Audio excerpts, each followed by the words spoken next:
Tama po si Senator Lacson na ang mga engineers ng DPWH ay hindi na naging legman o bankman na lang. Kung tatanungin niyo po ako kung sino o kanino kami naging bankman, sasagutin ko na po ngayon.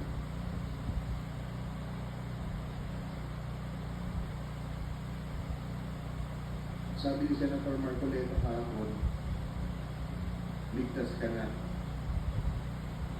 Hindi po ito totoo.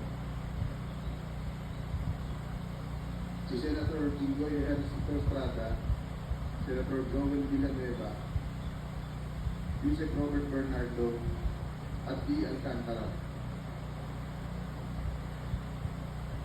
Si Senator Jinggoy po ay nagbaba ng 355 million ngayong 2025 sa mga ilang projects sa Bulacan.